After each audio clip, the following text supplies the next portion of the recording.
Hey guys, so we are beginning the revision lectures series of all the revision lectures of chapters of GST and customs.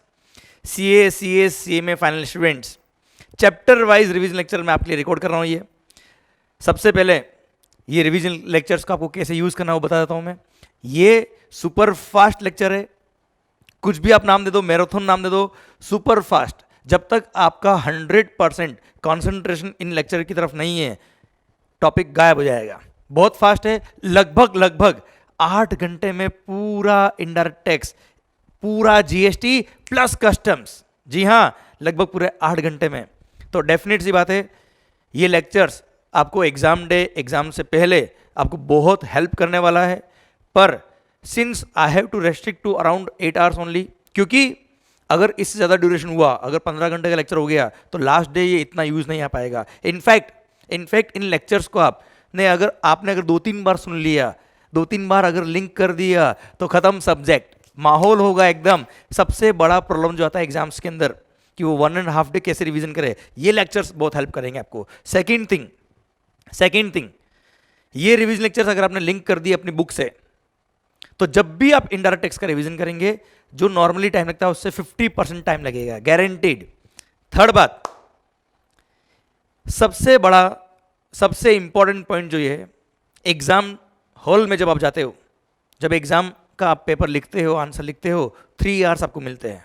जी हाँ, कई सालों की मेहनत उन 3 घंटों में रंग लाती है। पर वहां प्रॉब्लम ये आती है कि आप जब क्वेश्चन देखते हो तो वहां पे फट से एकदम क्वेश्चन देखते क्लिक करना चाहिए आंसर की, कौन से सेक्शन का है, कौन से चैप्टर का है। अगर आपने ये फास्ट रिवीजन लेक्चर्स 2-3 बार सुन लिए, जितना हो पाया इन लेक्चर्स को कंसंट्रेशन से अगर आपने देख लिया, तो वो क्वेश्चन का आंसर एकदम क्लिक करेगा और फटाफट आपका पेपर होगा। ओके, तो ये सर रिवीजन लेक्चर शुरू करते हैं हम, और इनको जितनी बार आप देख सको देख लीजिएगा कंसंट्रेशन से। इनफैक्ट आप अगर रिव्यूज देखेंगे इन लेक्चर्स के, शानदार, आपकी डिमांड के लिए ये नए रिवीजन लेक्चर्स में लेके आ रहा हूं आपके लिए। प्लस आपने अगर देखा हो तो in fact Kusal Lodha AR5 who scored 86 marks in indirect tax, जो हमारा स्टूडेंट था, उसने तो इनफैक्ट जॉगिंग करते वक्त भी इन लेक्चर्स को सुना है बच्चों। AR1 सिद्धांत भंडारी, उसका इंटरव्यू देखा होगा। इनफैक्ट कई सारे स्टूडेंट्स, कई सारे फ्रेंड्स का आपने जब बात किया होगा, उनका जब रिव्यू लिया होगा आपने, तो उनसे पता पड़ा होगा ये रिवीजन लेक्चर्स बहुत हेल्प करते हैं। इनफैक्ट आपने जो मेरे लास्ट रिकॉर्डेड लेक्चर्स थे वो भी देखे होंगे डेफिनेटली। पर आपकी डिमांड से मैं नए रिवीजन लेक्चर्स आपके लिए लेके आ रहा हूँ, फुली अमेंडेड। ध्यान से सुनिएगा, शुरू कर रहा हूँ रिवीजन लेक्चर आपके लिए। सबसे पहले जीएसटी लेके आ रहा हूँ मैं। जीएसटी में चैप्टर 1 जो है वो introduction of GST, clear, GST कब आया, कैसे आया, कौन कौन से टैक्सेस सब्स्यूम हुए। मेन बात जो चैप्टर 2 से शुरू होती है वो मैं शुरू कर रहा हूँ। चैप्टर 2 सप्लाई, लेवी, जीएसटी कब लगता है, लेवी वगैरह, ये प्रोविजन आ रहा है आपके सामने। तो आपके सीट बेल्ट बांध दीजिए, पूरा ध्यान इधर होना चाहिए। 100% बहुत फास्ट आएंगे ये लेक्चर्स, आराम से कॉन्सेंट्रेशन से सुनिएगा। पर अगर आपने एक बार इनको ध्यान से सुन लिया, सेकेंड टाइम आपको अपने आप मेरे साथ वो वर्ड्स याद आएंगे। ओके, तो शुरू कर रहे हैं हम लेक्चर। सबसे पहली बात sir, section number 9 levy. Section number 9 sir, कोई भी टैक्स लगता है तो उसके लिए चार्जिंग सेक्शन चाहिए। सेक्शन नंबर 9 सब section 1 of the CGST act कहता है क्या, CGST shall be levied on intra state supply of what, goods और सर्विस और both, except alcohol liquor for human consumption at the rate which will be notified by the central government on the recommendation of the GST council। पर वो rate of tax किस पे लगेगा, value of supply of goods और service और both, जो value section में 15 define करेगा, हम पढ़ेंगे वैल्यूएशन में।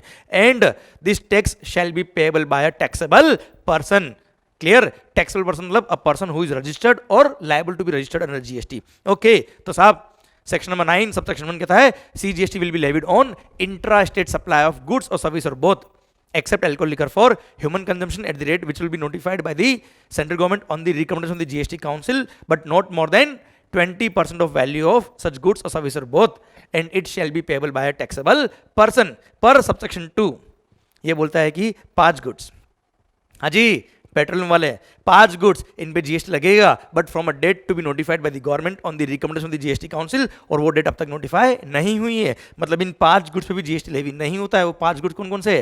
Petroleum crude, high speed diesel, motor spirit common known as petrol, natural gas और एफिशिएंट टरबाइन फ्यूल। तो सर ये 5 गुड्स पे जीएसटी लेवी नहीं होता है, प्लस एक गुड जो हमने सबसेक्शन 1 में पढ़ा, alcohol liquor for human consumption. ये 6 गुड्स 8% ऐसी है जिसपे जीएसटी लेवी नहीं होता है, इसलिए इन 6 गुड्स की सप्लाई को बोलते हैं नॉन टैक्सेबल सप्लाई। क्लियर? जिसपे जीएसटी लेवी नहीं होता है, एग्जम्प्ट होता है वो अलग चीज है, ये तो नॉन टैक्सेबल सप्लाई है। क्लियर? लेवी ही नहीं होता है साहब।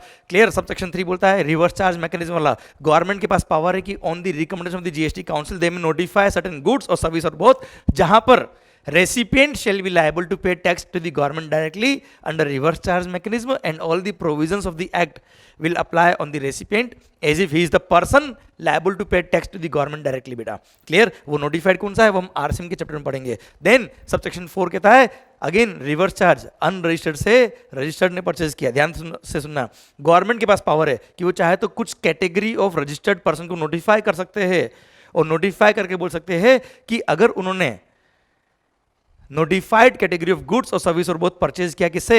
अनरजिस्टर्ड पर्सन से, तो ऐसे केस में रेसिपिएंट जो रजिस्टर्ड पर्सन है वो लायबल होगा टैक्स पे करने के लिए under reverse charge mechanism as if, and सारे प्रोविजंस ऑफ द एक्ट लगेंगे उस रेसिपिएंट पे as if he is the person liable to pay tax to the government directly. और 8% वो रजिस्टर्ड पर्सन नोटिफाई कर दिया। पहले सेक्शन नंबर 9 सबसेक्शन 4 जनरल था, सारे रजिस्टर्ड पर्सन के लिए था, पर अब केवल notified category of registered person के लिए, वो भी नोटिफाइड कैटेगरी ऑफ गुड्स और सर्विस और बोथ के लिए, अगर उसने अनरजिस्टर्ड पर्सन से परचेज किया तो। और वो नोटिफाइड रजिस्टर्ड पर्सन कौन है? Builder, promoter. जी हाँ, इसका भी बात करेंगे हम चैप्टर नंबर 7 में आरसीएम चैप्टर पढ़ते वक्त। सेक्शन नंबर 9 सबसेक्शन 5 बोलता है गवर्नमेंट के पास पावर है कि वो चाहे तो on the recommendation of the GST council वो चाहे तो कुछ सर्विसेज को नोटिफाई कर सकता है। केवल सर्विस है बेटा, यहाँ पे केवल सर्विसेज को नोटिफाई कर सकता है, और उन नोटिफाइड सर्विसेज को अगर आपने किसी इलेक्ट्रॉनिक कॉमर्स ऑपरेटर के थ्रू सप्लाई किया, क्लियर, तो ऐसे केस में जैसे ओला उबर वगैरह अगर आपने ईसीओ के थ्रू सप्लाई किया तो नोटिफाइड कैटेगरी ऑफ सर्विसेज के केस में ECO shall be treated as if he is the supplier of such services, उसको मानेंगे as if he is the supplier, and सारे provisions of the act ECO पे लगेंगे और वही लायबल होगा, और हाँ वही लायबल होगा, और हाँ वही लायबल होगा। यहाँ पे 3 पॉइंट है, अगर उस ईसीओ का फिजिकल प्रेजेंस इंडिया में है तो वही लायबल होगा, पर अगर उस ईसीओ का मान लो फिजिकल प्रेजेंस इंडिया में नहीं है तो उसका रिप्रेजेंटेटिव ऑफिस जो इंडिया में है उस पर सारे प्रोविजंस लगेंगे, उसको टैक्स पे करना पड़ेगा। और अगर ना उसका फिजिकल प्रेजेंस है इंडिया में, ना उसका कोई रिप्रेजेंटेटिव ऑफिस है इंडिया में, तो he will have to appoint a person in India who will pay tax on their behalf. पर सर टैक्स तो उस ईसीओ को ही पे करना पड़ेगा, सारे प्रोविजंस उसी पे लगेंगे as if he is the supplier of such services. और ये 9.5 जो है केवल सर्विसेज के केस में वो भी केवल नोटिफाइड सर्विसेज, और 8% 3 सर्विस नोटिफाइड है जो हम चैप्टर नंबर 7 में पढ़ेंगे। पर बता देता हूँ, एक तो क्या है transport of passengers by radio taxi, याद है रेडियो टैक्सी, ओला उबर वगैरह, radio taxi, motor cab, maxi cab और motorcycle. Then hotel recommendation, OYO rooms, याद है बेटा आपको? यस। एंड देन साहब क्या urbanclub.com हाउस कीपिंग सर्विसेज, माहौल, ये था सेक्शन नंबर 9 लेवी वाला section. I hope you got the point. Plus same section number 5 दे रखा है आईजीएसटी एक्ट में, ध्यान देना। सेक्शन नंबर 9 जो सीजीएसटी एक्ट का था उसमें था इंट्रा स्टेट सप्लाई, सेक्शन 5 जो आईजीएसटी एक्ट का है एब्सोल्युटली सेम है सब सेक्शन वाइज, और बस वहां पे क्या है इंटर स्टेट सप्लाई लिखा है। क्या लिखा है वहां पे?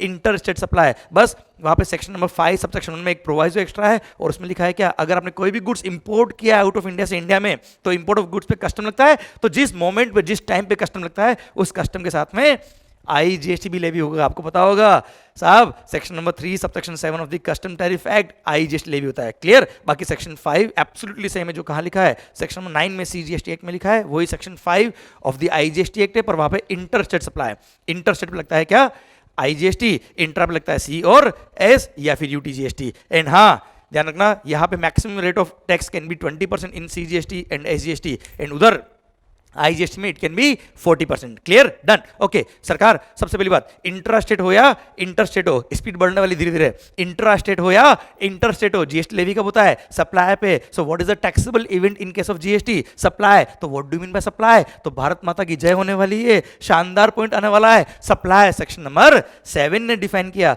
सेक्शन नंबर 7 डिफाइन करता सप्लाई को, सेक्शन नंबर 7 सब सेक्शन 1 दिल थाम के बैठेगा, सेक्शन नंबर 7 सब सेक्शन 1 कहता है supply includes supply includes clause number A, B और सी। क्लोज नंबर ए बोलता है सप्लाई इंक्लूड्स, ध्यान रखना बेटा, सप्लाई मीन्स नहीं लिखा है, supply includes clause A B C.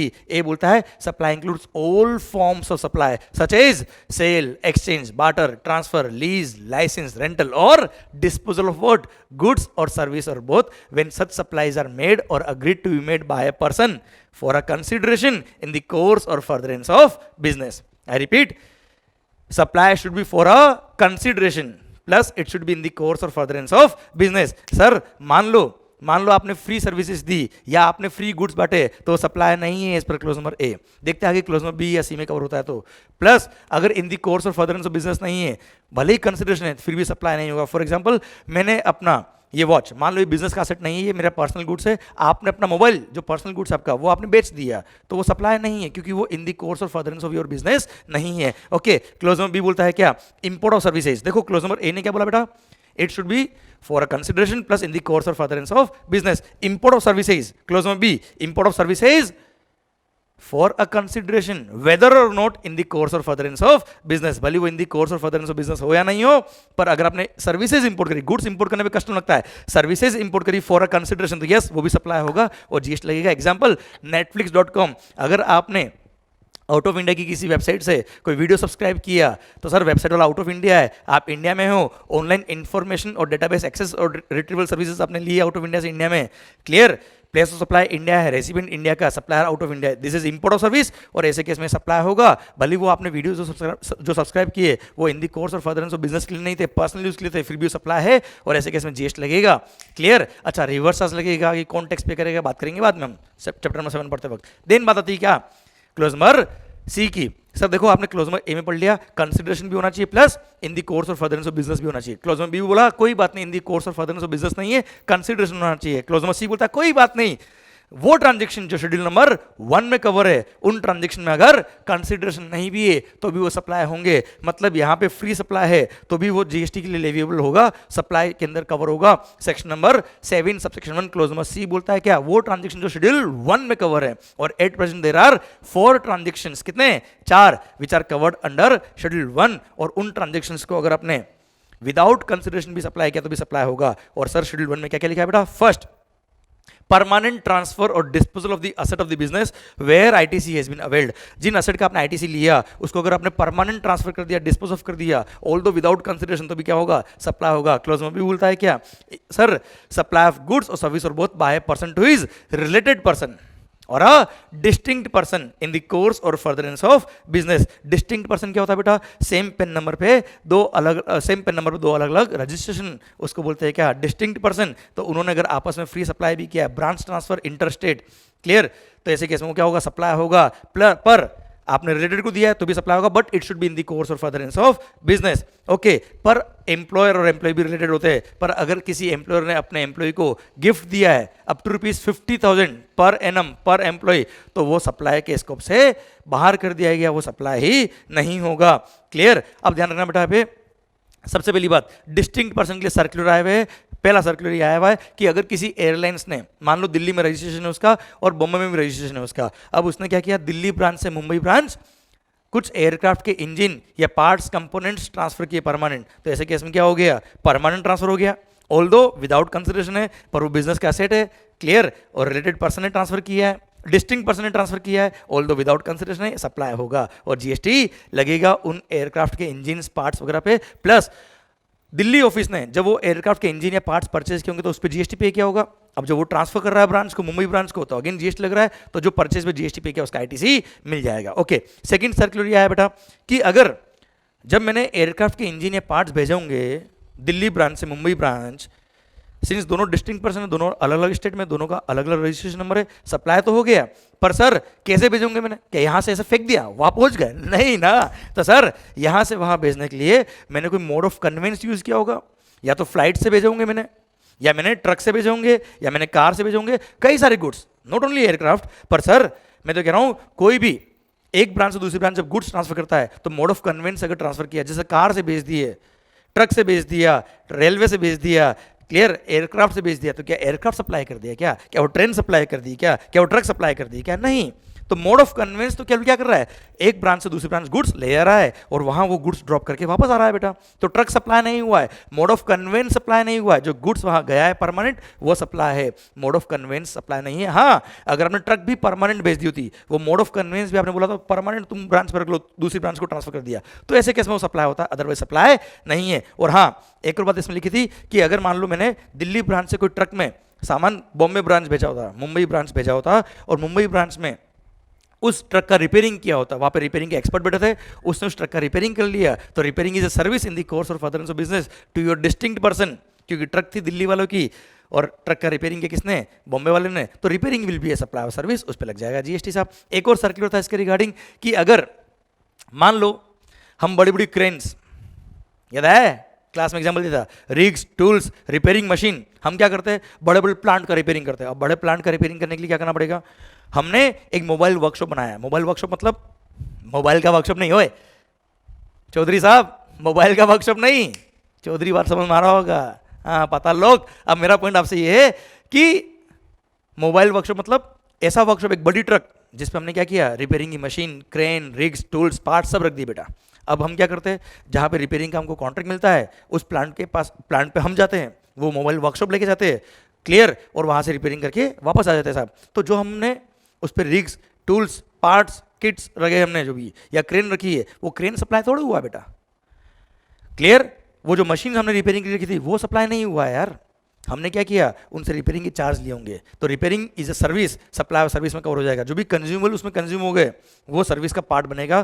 Plus अगर हमने यही मोबाइल वर्कशॉप हमने डिस्टिंक्ट पर्सन को भेजा होता टेम्पररी, तो अगेन डिस्टिंक्ट पर्सन को हमने भेजा है, तो परमानेंट तो भेजा नहीं बेटा, टेम्पररी भेजा है, तो साहब ऐसे केस में जो ट्रक वहां जा रहा है या क्रेन वहां जा रही है वो सप्लाई नहीं होगी, क्लियर। वही मोड ऑफ कन्वेंस अगर जाता है और वापस मोड ऑफ कन्वेंस आता है क्योंकि वो टेम्पररी गया था, तो ऐसे केस में वो सप्लाई नहीं होता। सेम वे वो रिपेयरिंग मशीन के लिए भी लगेगा साहब, कोई भी गुड्स हो, क्लियर, सेम प्रोविजन लगेंगे इसके लिए, ओके। प्लस अब बात आती है क्या, शेड्यूल 1 में थे हम बेटा, हमने तीनों सर्कुलर कवर कर लिए। अब सुना बच्चों ध्यान से, शेड्यूल 1 हम पढ़ रहे क्या, 4 ट्रांजेक्शन जो विदाउट कंसिडरेशन फिर भी क्या होगा, सप्लाई होगा। उसका थर्ड ट्रांजेक्शन साहब सुनना, supply of goods by principal to his agent where agent undertake to supply the goods on behalf of principal, plus supply of goods by agent to his principal where agent undertake to receive the goods on behalf of principal, वो भी क्या होगा, supply होगा। और supply है तो क्या लग जाएगा बच्चों, जीएसटी लगेगा। सर इसका भी सर्कुलर आया हुआ है, क्लेरिफाई किया हुआ है, मतलब ये है प्रिंसिपल ने एजेंट को सप्लाई किया, जहां पे agent is undertaking to supply the goods on behalf of principal, मतलब कस्टमर को जो बिल जा रहा है वो एजेंट अपना खुद का बिल दे रहा है बेटा।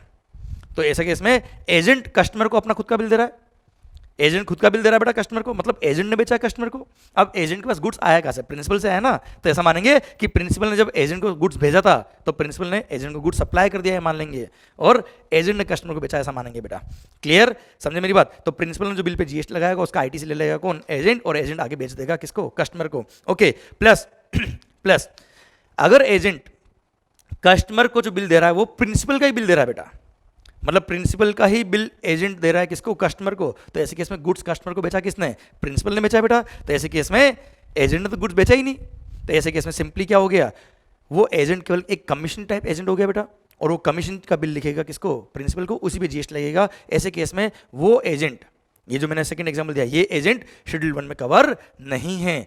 प्रिंसिपल जब एजेंट को गुड्स भेजेगा उसको सप्लाई नहीं मानेंगे अगर प्रिंसिपल का ही बिल जा रहा है कस्टमर के पास बेटा, क्योंकि वहां पे प्रिंसिपल ही कस्टमर को बेच रहा है, एजेंट तो कस्टमर को बेच ही नहीं रहा है बेटा, क्लियर। और हाँ, जहां पे एजेंट अंडरटेक करता है to supply the goods on behalf of principal to the customer, तो ऐसे केस में उसको कंपलसरी रजिस्ट्रेशन कराना पड़ता है as per section number 24, okay sir. अब बात आती है क्या, अच्छा ध्यान रखना, वो एजेंट भले ही C&F एजेंट हो, ऑक्शनियर हो, डेल क्रेडर एजेंट हो, या कैसा भी एजेंट हो यार, कोई भी नाम दे दो, हमेशा फंडामेंटल ये सेम रहेगा हमेशा, क्लियर, डन। एक और बात, डेल क्रेडर एजेंट का भी एक सर्कुलर था, वो भी मैं बताता हूं आपको। डेल क्रेडर एजेंट क्या करता है, प्रिंसिपल को गारंटी देता है पेमेंट की, प्रिंसिपल को गारंटी देता है पेमेंट की, और उसके लिए प्रिंसिपल एजेंट को थोड़ा एक्स्ट्रा कमीशन देता है। ये बिजनेस टर्म्स हो गए। अब होता क्या है बेटा इसके अंदर, मान लो 1 करोड़ का माल था, 1 करोड़ का माल प्रिंसिपल ने एजेंट को दिया और एजेंट ने कस्टमर को दिया बेटा। अब अगेन फंडामेंटल वो यूज करो, कौन सा बिल कौन इश्यू कर रहा है, कस्टमर को। अगर कस्टमर को एजेंट का बिल जा रहा है, मतलब एजेंट ने कस्टमर को बेचा है बेटा, अब एजेंट ने कस्टमर को बेच दिया, क्लियर, प्रिंसिपल के यहाँ से एजेंट को जाएगा बेटा, तो उसको सप्लाई मान लेंगे, और एजेंट ने जब कस्टमर को बेचा तो उसने सप्लाई किया, ये मान लेंगे बेटा। अब होता है क्या बेटा इसके अंदर, प्रिंसिपल बोलता है मेरे को पेमेंट अभी चाहिए, पर एजेंट को कस्टमर क्या बोलता है, मैं 2 महीने का क्रेडिट चाहिए, मेरे को 2 महीने का उधार चाहिए, उसके बाद मैं पेमेंट करूंगा अगर आपको, ऐसा कोई डील है। तो ऐसे केस में क्या होगा, एजेंट कस्टमर को बोलेगा तेरे को 2 महीने का मैं उधार तो दूंगा, पर तेरे को इतना अमाउंट में मुझे एक्स्ट्रा देना पड़ेगा, वो इंटरेस्ट चार्ज लेता है 2 महीने का। क्लियर। अच्छा, प्रिंसिपल को पेमेंट कौन कर रहा है बेटा, एजेंट। एजेंट तो प्रिंसिपल को इमीडिएट पेमेंट कर रहा है, पर कस्टमर एजेंट को पेमेंट 2 महीने बाद करेगा बेटा। उसके लिए कस्टमर से एजेंट ने कुछ इंटरेस्ट चार्ज कर लिया।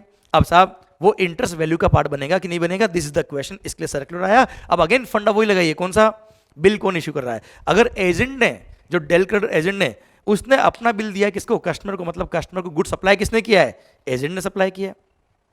और आपको पता है जब सप्लायर कस्टमर को गुड्स या सर्विस बेचता है और उससे over and above the price interest अगर कवर करता है, रिकवरी करता है, तो that interest will also form part of value of supply as per section number 15 subsection 2।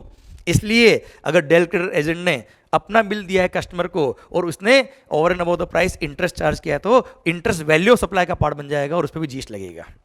Clear. पर अगर सेकंड केस लेते हैं हम कि agent, del credit agent bill दे रहा है किसका, प्रिंसिपल का, किसको, कस्टमर को, तो ऐसे केस में प्रिंसिपल का बिल कौन दे रहा है, कौन दे रहा है, एजेंट दे रहा है, किसको, कस्टमर को। तो प्रिंसिपल ने बेचा है कस्टमर को। अब क्या होता है, एजेंट तो इमीडिएटली 1 करोड़ जो प्राइस थी वो दे देगा किसको, प्रिंसिपल को। अब कस्टमर एजेंट को पेमेंट करेगा 2 महीने बाद, उसके लिए एजेंट क्या चार्ज करेगा, इंटरेस्ट। तो देखो अब यहां पे एजेंट ने तो सप्लाई किया नहीं कस्टमर को, तो ऐसे केस में एक तरह से ये मान लेंगे कि एजेंट ने कस्टमर को लोन दिया 2 महीने का, और लोन दिया उसके लिए इंटरेस्ट अगर रिसीव होता है तो उस इंटरेस्ट पर जीएसटी एग्जिम्ट होता है। मेगा एग्जिम्शन लिस्ट में ऐसा एग्जिम्शन दिया हुआ आपको पता है बेटा। Clear, done, okay. आइए सर शेड्यूल 1, शेड्यूल 1 में हम पैरा नंबर 4 पे आ गए। अब हम import of services, import of services by a person. पहले यहाँ टैक्सेबल पर्सन था, अब टैक्सेबल पर्सन हटा दिया, बाय अ पर्सन मतलब भले ही वो जिसने इंपोर्ट किया सर्विसेज बोली रजिस्टर्ड हो या नहीं हो, कवर होगा इस क्लोज के अंदर। Import of services by a person from his related person or other establishment located outside India. उसकी कोई एस्टेब्लिशमेंट आउट ऑफ इंडिया है या उसका related person out of India है, उससे कोई सर्विसेज उसने इंपोर्ट करी है in the course or furtherance of business, तो अगेन ये सप्लाई होगा ऑल्दो विदाउट कंसिडरेशन। और विदाउट कंसिडरेशन तो क्या लग जाएगा, ऑल्दो विदाउट कंसिडरेशन सप्लाई में कवर हो गया, शेड्यूल 1 में कवर हो गया, क्या लग जाएगा, जीएसटी। Clear, done. बच्चों ध्यान रखना, ये था schedule 1, 4 transaction. I hope you got the entire point. अच्छा, ब्रदर, आपका भाई, ब्रदर सिस्टर वगैरह रिलेटेड आपके लिए तभी होंगे अगर वो आप पे डिपेंडेंट है, ध्यान रखना बेटा। क्लियर, रिलेटेड वर्ड का ध्यान से पढ़िएगा बेटा आप लोग। ओके सर, नेक्स्ट आता है क्या, सेक्शन नंबर, आगे वापस हम कहा section number 7 subsection 1, clause number A B C खत्म बेटा। क्लोज नंबर ए था in the course or furtherance of business plus consideration. Clause number B import of services for a consideration whether or not in the course or furtherance of business. Clause number C schedule 1 के 4 transaction although without consideration, फिर भी क्या होंगे, supply होंगे। आ रहा है section number 7 subsection 1A, वो बोलता है क्या, अगर कोई ट्रांजेक्शन जो सबसेक्शन 1 के अकॉर्डिंग ऑलरेडी सप्लाई है, उसमें अगर डिस्प्यूट है कि ये सप्लाई ऑफ गुड्स है या सप्लाई ऑफ सर्विस है, तो जिन इंडस्ट्री में डिस्प्यूट था उस इंडस्ट्री के डिस्प्यूट को खत्म करने के लिए शेड्यूल 2 लेके आए, और यहाँ लिख दिया क्या, वो एक्टिविटी और ट्रांजेक्शन जो शेड्यूल 2 में कवर है वो या तो सप्लाई ऑफ गुड्स होंगे या सप्लाई ऑफ सर्विस होंगे। क्या क्या कवर है सर, 7 पैरा इसके अंदर। फर्स्ट पैरा गुड्स के रिगार्डिंग, फर्स्ट पैरा गुड्स के रिगार्डिंग ट्रांसफर ऑफ टाइटल, जल्दी बताओ, transfer of goods, ownership transfer हो रहा है। Second sir right in use दिया है मैंने, अनडिवाइडेड शेयर्स इन गुड्स आपको ट्रांसफर किए। Clear, without transfer of title तो सप्लाई ऑफ सर्विस है। Clear, example finance lease. Third साहब आपने कस्टमर को गुड्स दिया है जहां पे वो पेमेंट आपको करेगा ऑन इंस्टॉलमेंट बेसिस या एनी अदर मैकेनिज्म जहां पे ownership shall transfer on a future date upon payment of all the instalment. तो ऐसे केस में सिंस ओनरशिप शैल ट्रांसफर है तो क्या होगा सर, सप्लाई ऑफ गुड्स होगा। तो जब इंस्टॉलमेंट वो पे करेगा वो सप्लाई ऑफ गुड्स के प्रोविजन पे लगेंगे। सेकंड पैरा बोलता है लैंड और बिल्डिंग, आपने रेंट पे दिया, लीज पे दिया, लाइसेंस पे दिया, टेनेंसी राइट दिए, ईजमेंट राइट दिए, सर उसके लिए जो कंसिडरेशन आ रहा है वो क्या है, सप्लाई ऑफ सर्विस है। टेनेंसी प्रीमियम के लिए एक सर्कुलर आया हुआ है, टेनेंसी प्रीमियम के लिए क्या है, क्या कहा है, टेनेंसी प्रीमियम अगर किसी टेनेंट ने चार्ज किया है, पगड़ी सिस्टम जिसको बोलते थे, टेनेंसी प्रीमियम अगर किसी टेनेंट ने चार्ज किया किसे, अपकमिंग टेनेंट से या किसी भी पर्सन से, तो ऐसे केस में that tenancy premium will also form part of value of supply, और ऐसे केस में उस पर भी जीएसटी लगेगा क्योंकि ये क्या है, राइट टू ऑक्यूपाई दे रहा है, वो ईजमेंट राइट दे रहा है, टेनेंसी प्रीमियम चार्ज कर रहा है। अब भले उस पर स्टैम्प ड्यूटी लगे, रजिस्ट्रेशन फी लगे, वी डोंट केयर, जीएसटी लगेगा, सप्लाई है वो।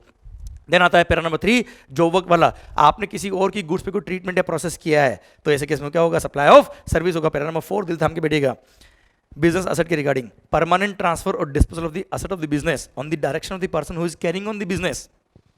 क्लियर, क्या है, सप्लाई है, वेदर और नॉट, सप्लाई तो है, ये हमने शेड्यूल 1 में पढ़ लिया था बेटा, whether or not for a consideration. Clear, क्या होगा, सप्लाई ऑफ गुड्स होगा। अच्छा, weather or not for consideration, देखो बच्चों, कंसिडरेशन है तो section number 7 subsection 1 clause A में कवर हो जाएगा, कंसिडरेशन नहीं है तो section number 7 subsection 1 clause C schedule 1 में कवर हो जाएगा बच्चों। इसलिए weather or not for consideration का यहाँ पे कोई इंपैक्ट नहीं है, क्योंकि यहाँ पे सेक्शन नंबर 7 सबसेक्शन 1 ए में वैसे भी लिख दिया कि अगर कोई ट्रांजेक्शन सप्लाई है, अगर कोई ट्रांजेक्शन सप्लाई है इस पर सेक्शन नंबर 7 सबसेक्शन 1 तो ही शेड्यूल 2 की बात आएगी।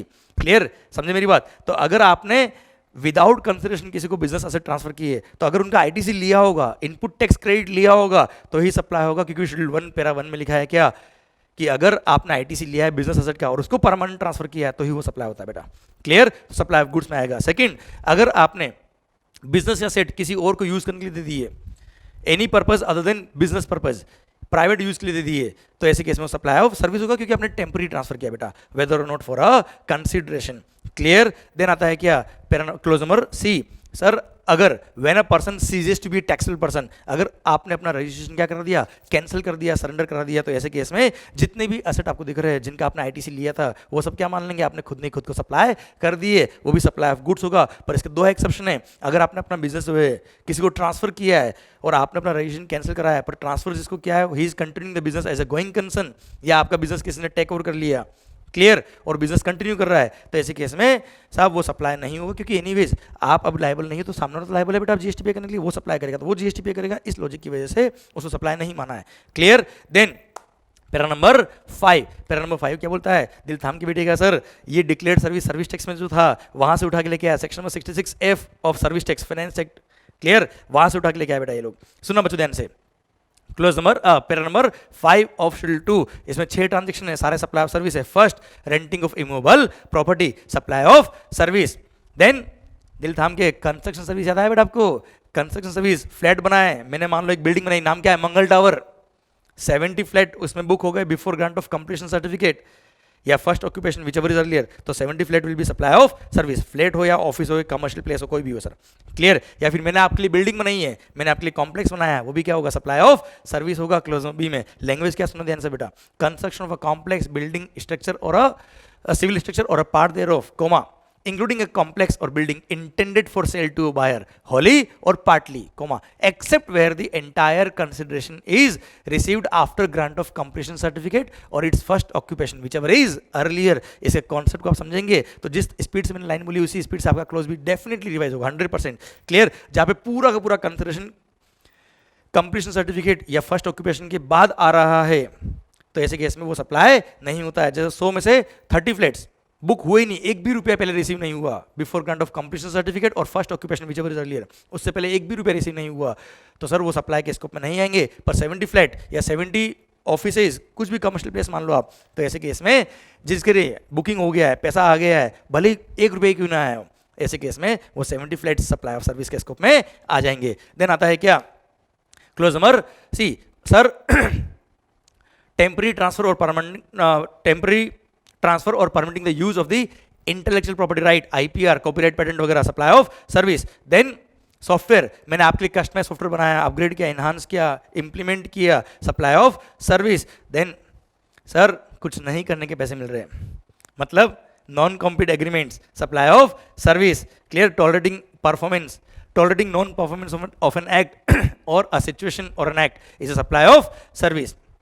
Agreeing to obligation to refrain from an act or to tolerate an act or situation is a supply of service. Then right to use transfer किया, किसी goods को मैंने लीज पे दिया, आपको यूज करने के लिए दिया, मैंने रेंट लिया, वो सप्लाई ऑफ सर्विस। ये था para number 5। Para number 6, sir works contract is a supply of service. Works contract क्या होता है बेटा, जहाँ पे मैंने कंस्ट्रक्शन किया है, रिपेयरिंग किया है, जिसमें मटेरियल भी इन्वॉल्व है।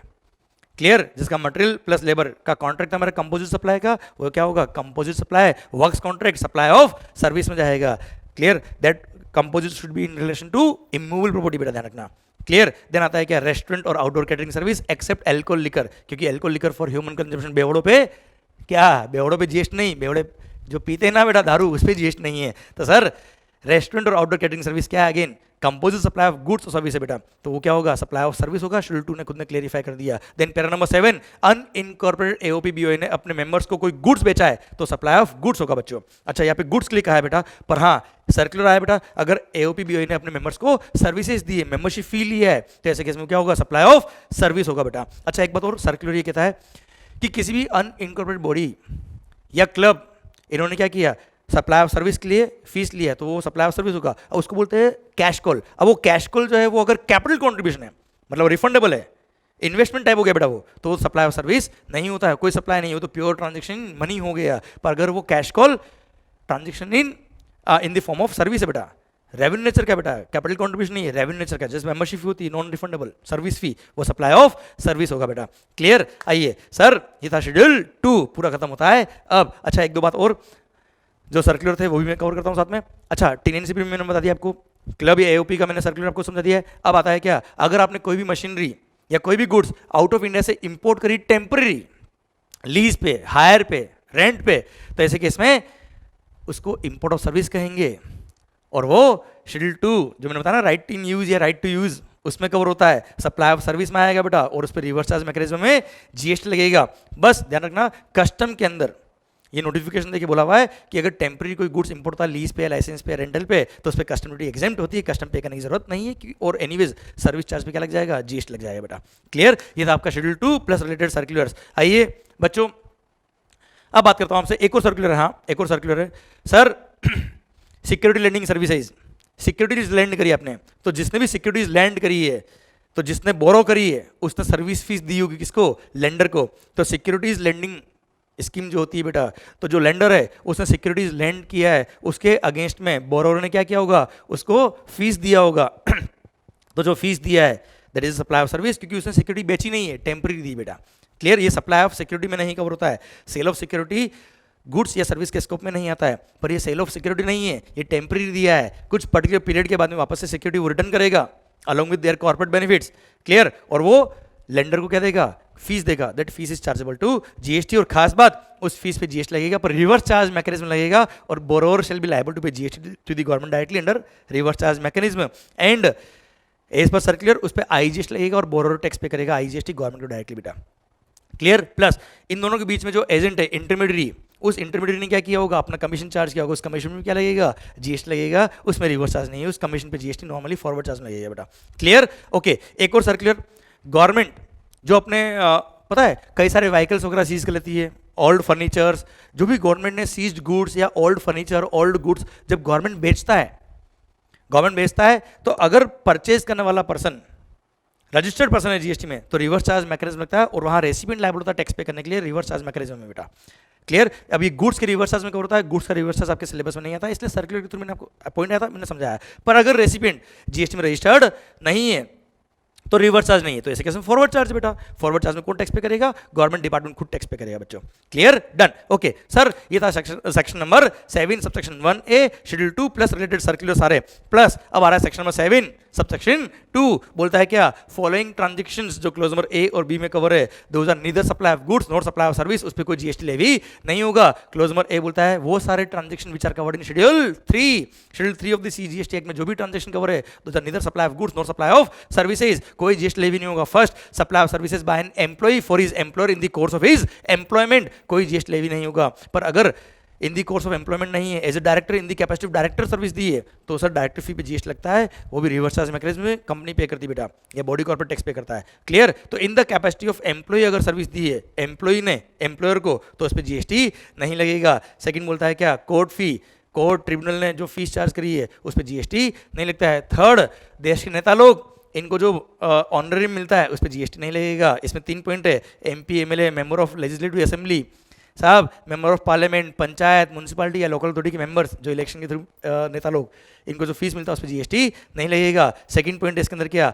इंडियन कॉन्स्टिट्यूशन ने अगर कोई बॉडी बनाई है, जैसे चुनाव आयोग, इलेक्शन कमीशन ऑफ इंडिया, इसके आप डायरेक्टर हो या आपने कोई पोस्ट होल्ड करी, उस पोस्ट की वजह से आपको कोई पेमेंट मिलता है तो उस पर जीएसटी नहीं लगेगा। एंड थर्ड, सेंट्रल गवर्नमेंट या स्टेट गवर्नमेंट कोई बॉडी बनाई है, जैसे आईसीएआई, आईसीएसआई, इसके चेयरमैन हो आप, डायरेक्ट आप मेंबर हो, या आप कौन हो साहब, इसके प्रेसिडेंट हो, आपको जो या सेंट्रल काउंसिल मेंबर हो आप, अगर उस पोस्ट की वजह से कोई फीस अगर आपको मिलती है तो उस पर जीएसटी नहीं लगेगा, उस कैपेसिटी में जो फीस मिल रही है उस पर जीएसटी नहीं लगेगा। देन आता है क्या साहब, अंतिम सेवा, फ्यूनरल, ब्यूरल, क्रेमेटोरियम और mortuary services including transportation of deceased, कोई जीएसटी नहीं लगेगा। सेल, नेक्स्ट है क्या, sale of immovable property, sale of immovable property, land या बिल्डिंग सेल किया है उस पर जीएसटी नहीं है, एक्सेप्ट अगर अंडर कंस्ट्रक्शन आपने बुकिंग करा ली थी बेटा, para number 5 clause number B, clear, उस केस में जीएसटी लगेगा।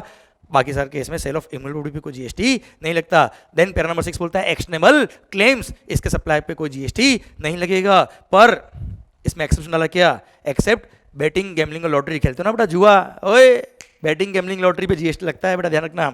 देन पैरा नंबर 7 और 8 कहता है क्या बच्चों, अगर कोई गुड्स इंपोर्ट कर रहे हो आप और अगर आउट ऑफ इंडिया से गुड्स आ रही है, नॉन टैक्सेबल टेरिटरी से परचेज किया और इंडिया में आने से पहले आपने नॉन टैक्सेबल टेरिटरी में ही बेच दिया उसको, तो ऐसे केस में सप्लाई नहीं होगा। देन अगर कोई गुड्स आपने इंपोर्ट कर लिया, कस्टम बॉन्डेड वेयरहाउस में आपने स्टोर कर लिया और कस्टम बॉन्डेड वेयरहाउस से क्लियर करने से पहले ही आपने उस गुड्स को किसी और को बेच दिया, तो वो भी सप्लाई नहीं होगा, क्योंकि ऐसे केस में जब वो कस्टम बॉन्डेड वेयरहाउस से बाहर निकलेगा तो जो पर्सन ने परचेज किया हो, जब गुड्स को क्लियर कराएगा फॉर होम कंजम्पशन, तब कस्टम पे करेगा, तभी वो आईजीएसटी भी पे कर देगा बच्चों।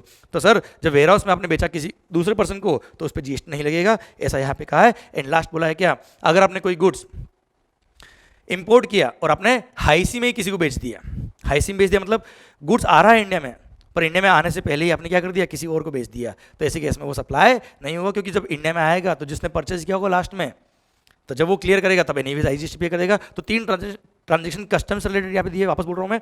एक तो क्या दिया बच्चों, आपने क्या किया, जापान से परचेज किया और अमेरिका बेच दिया, इंडिया में लाया ही नहीं साहब, सप्लाई नहीं है। सेकंड, इंडिया में ले आए, वेयरहाउस में रख दिया और वेयरहाउस में ही है, गुड्स को क्लियर नहीं करवाया कस्टम बॉन्डेड वेयरहाउस में और वहीं पे किसी को बेच दिया, अगेन सप्लाई नहीं है। और थर्ड, इंडिया में गुड्स आ रहा है पर हाई सी में है, इंडिया में आने से पहले ही आपने किसी और पर्सन को बेच दिया, तो ऐसे केस में वो भी सप्लाई नहीं है। ये था शेड्यूल 3, ये transaction neither supply of goods not supply of service, ये सप्लाई के स्कोप में नहीं आएंगे, ये टर्नओवर में भी काउंट नहीं होते बेटा, ये एग्जम्प्ट नहीं है, ये सप्लाई ही नहीं है, इसलिए एग्रीगेट टर्नओवर के स्कोप में ये नहीं आते। देन आता है क्या sir, section number 7 subsection 2 clause number B, कि वो सारे ट्रांजेक्शन जो सप्लाई नहीं होंगे, सर उसमें क्लोज नंबर बी बोलता है क्या, सर गवर्नमेंट के पास पावर है कि on the recommendation of the GST council they may notify certain activities जो central government, state government, union territory perform करता है एज अ पब्लिक अथॉरिटी, उसको नोटिफाई करके बोल सकता है कि these are neither supply of goods not supply of services. और एट प्रेजेंट 2 ट्रांजेक्शन नोटिफाई किए, अगर central government, state government, union territory ने ऐसा कोई काम किया जो article number 243W of the Indian constitution जो म्युनिसिपैलिटी काम है, या article number 243G of the Indian constitution जो पंचायती काम है, वो काम अगर central government, state government, union territory ने परफॉर्म किया है तो ऐसे केस में वो सप्लाई नहीं होगा। Central government, state government, union territory या लोकल अथॉरिटी ने परफॉर्म किया तो ऐसे केस में सप्लाई नहीं होगा। और यही काम अगर गवर्नमेंटल अथॉरिटी ने किया तो सप्लाई तो होगा, पर मेगा एग्जाम्पशन लिस्ट में लिखा है वो एग्जाम्प्ट है बेटा। तो यहाँ पे क्या लिखा है, सर्विसेज कौन सी, जो आर्टिकल नंबर 243W जो म्युनिसिपैलिटी काम है, या article number 243G of the Indian constitution जो पंचायती काम है, वो किसने की है, central government, state government, union territory या लोकल अथॉरिटी परफॉर्म किया है, तो वो सप्लाई के स्कोप में ही नहीं आएगा। और सेकंड, जो लास्ट टाइम ऐड किया था बेटा, दारू जो बेचते हैं ना बेटा, सर उसके लिए लिकर लाइसेंस चाहिए होता है, स्टेट गवर्नमेंट देता है बेटा, तो सर इस पर बहुत लंबा डिस्प्यूट था बेटा सर्विस टैक्स टाइम से, उसको खत्म करने के लिए गवर्नमेंट ने यहाँ पे एग्जाम्पशन दे दिया, मतलब एग्जाम्पशन दिया दिया, उसको सप्लाई के स्कोप से बाहर निकाल दिया और बोल दिया क्या, सर लिकर लाइसेंस फी जो लिकर सेल करने के लिए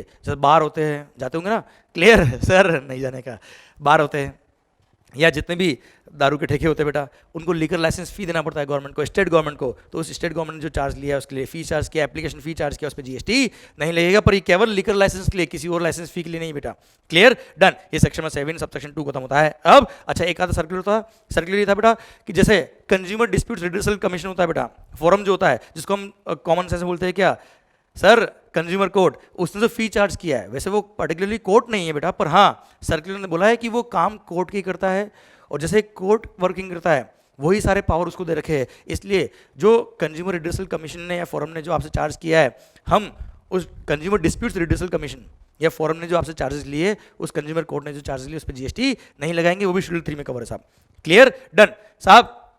आइए ये सेक्शन नंबर 7 सबसेक्शन 2 खत्म। सेक्शन नंबर 7 सबसेक्शन 3 बोलता है क्या, गवर्नमेंट को पावर है कि वो चाहे तो on the recommendation of the GST council notify करके बोल सकता है कि ये ट्रांजैक्शन सप्लाई ऑफ गुड्स है, सप्लाई ऑफ सर्विस नहीं होगा, ये ट्रांजैक्शन सप्लाई ऑफ सर्विस कहलाएगा, सप्लाई ऑफ गुड्स नहीं होगा। और 8 प्रेजेंट सेक्शन नंबर 7 सबसेक्शन 3 का पावर यूज करके कोई नोटिफिकेशन इन्होंने नहीं दिया, क्योंकि इस तरह का डिस्प्यूट कोई अभी तक आया नहीं बच्चों। इसी के साथ भारत माता की जय। सेक्शन नंबर 7 पूरा सप्लाई खत्म होता है।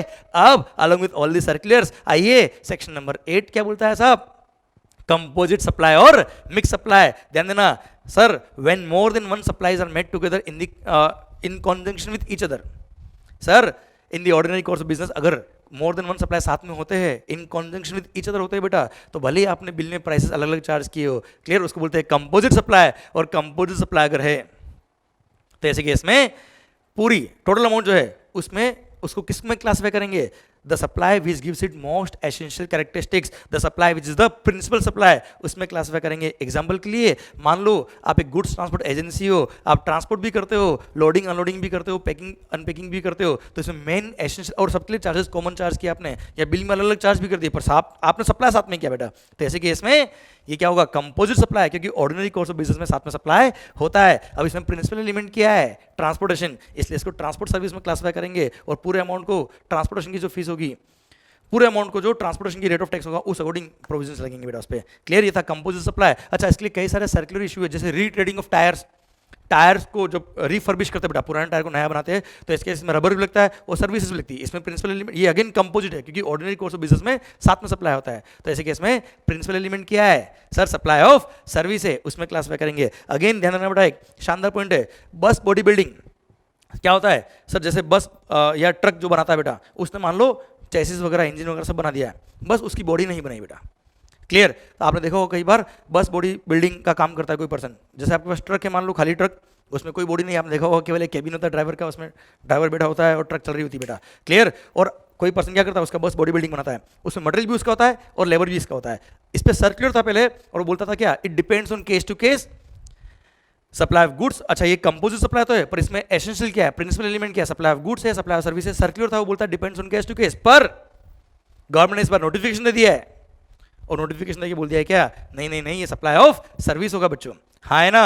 और सर ध्यान देना, इस पे आईसीए ने आरटीपी में एक क्वेश्चन भी दिया था, जो मैंने टाइम ऑफ सप्लाई के चैप्टर में क्वेश्चन में कवर भी किया बेटा, और वहाँ साफ साफ आईसीए ने भी आंसर सप्लाई ऑफ सर्विस मानते हुए दिया बेटा इसको। ओके सर, आइए देन सेक्शन नंबर 8 के अंदर एक और बोला है क्या, मिक्स सप्लाई। अच्छा, मिक्स सप्लाई क्या होता है, when more than one supplies of goods और सर्विस और बोथ आर मेड टुगेदर, जो ऑर्डिनरी कोर्स ऑफ बिजनेस में साथ में सप्लाई नहीं होता है, पर आपने बंडल सप्लाई किया है और फीस कॉमन चार्ज किया, सिंगल प्राइस चार्ज किया है, ऐसे गुड्स या सर्विस और बोथ का जो साथ में सप्लाई किए, जो ऑर्डिनरी कोर्स ऑफ बिजनेस में साथ में सप्लाई नहीं होता, पर आपने बंडल बना के साथ में सप्लाई किया है, फीस कॉमन चार्ज किया, सिंगल प्राइस चार्ज किया, तो ऐसे केस में वो क्या होगा, मिक्स सप्लाई होगा। अब मिक्स सप्लाई होगा तो किस में क्लासिफाई करेंगे, उस पूरे प्राइस को, उस बंडल में जितनी भी गुड्स या सर्विस थी उन सब में क्लासिफाई करके देखो, जो हाईएस्ट लाइबिलिटी देगा, जिसका हाईएस्ट रेट ऑफ टैक्स होगा, उस पूरे बंडल को उसमें क्लासिफाई कर देंगे। फॉर एग्जाम्पल मान लो 2 फ्लोर का एक बंगलो है बेटा, 2 फ्लोर कौन कौन से, फर्स्ट फ्लोर और ग्राउंड फ्लोर, सेकंड क्या सर, फर्स्ट फ्लोर और ग्राउंड फ्लोर। अब एक बंगलो है सर, आपने क्या किया, इसको रेंट पे दे दिया, और रेंट पे दे दिया,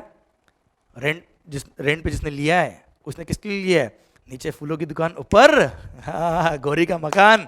अब सर मतलब उसने क्या किया, उस बंगलो को कुछ पोर्शन काम लिया कमर्शियल पर्पज के लिए, कुछ पोर्शन काम लिया रहने के लिए, और आपको पता है renting of residential dwelling for use as residence exempt होता है, पर if used not for residence तो टैक्सेबल हो जाएगा बेटा वो। पर ऐसे केस में उसने रेंट कॉमन चार्ज किया 2 लाख रुपये, और उसने क्या किया है, उस बंगलो को यूज किया दोनों पर्पज के लिए। ये ऑर्डिनरी कोर्स ऑफ बिजनेस में साथ में सप्लाई नहीं होता है, ये कंपोजिट सप्लाई नहीं, ये क्या है, मिक्स सप्लाई है। और मिक्स सप्लाई अगर होता है तो हाईएस्ट लायबिलिटी थी पूरे रेंट पे, मान लो रेंट था 2 लाख रुपये दोनों फ्लोर का एक साथ, तो ऐसे केस में मिक्स सप्लाई हो गया, क्योंकि सिंगल प्राइस है बेटा, अलग अलग प्राइस होता है बेटा, तो मिक्स नहीं होता, तो respective price respective tax, single price है बेटा तो हो गया मिक्स सप्लाई। और ऐसे केस में 2 लाख पर हाईएस्ट टैक्स, मतलब रेजिडेंस में क्लासिफाई करेंगे तो एग्जेम्प्ट, और कमर्शियल यूज में क्लासिफाई करेंगे टैक्सेबल, तो पूरे पे टैक्सेबल का रेट लग जाएगा, और रेंटिंग ऑफ इमूवेबल प्रॉपर्टी की रेट से टैक्स लग जाएगा बेटा उस पर। क्लियर, पूरे 2 लाख पे, हाँ है ना, डन। एक और एग्जांपल, मान लो आप किसी चॉकलेट की शॉप पे गए, अब चॉकलेट की शॉप पे क्या मिलता है सर, चॉकलेट, अरे chocolate sir, biscuits, wafers, dry fruits, मान लो ये सब मिलते हैं। उसने क्या किया, एक कॉम्बो पैक बनाया बेटा, और कॉम्बो पैक बना के 2000 रुपये में सेल कर दिया, होता ना दीपावली पे गिफ्ट आइटम वगैरह इस तरह के होते हैं जब पैकिंग में होते हैं। अब ऐसे केस में सारे items ordinary course of business साथ में सप्लाई नहीं होते थे, क्या है मिक्स सप्लाई, क्योंकि सिंगल प्राइस चार्ज किया, अलग प्राइस चार्ज करता तो ये बात नहीं आती, सिंगल प्राइस चार्ज किया, मिक्स सप्लाई में आ गया। अब उन गुड्स में हाईएस्ट जो रेट होगी वो पूरे 2000 लगा देंगे और अकॉर्डिंगली जीएसटी लग जाएगा। इसी के साथ chapter number 2 section number 9 section number 7 section number 8 of the CGST act खत्म होता है अब, प्लस साथ में section number 5 of the IGST हमने पढ़ लिया बेटा। इसी के साथ चैप्टर 2 पूरा, भारत माता की जय, सारे सर्कुलर खत्म होते हैं अब। आई होप ये रिवीजन लेक्चर आपको हेल्प कर रहा है बच्चों।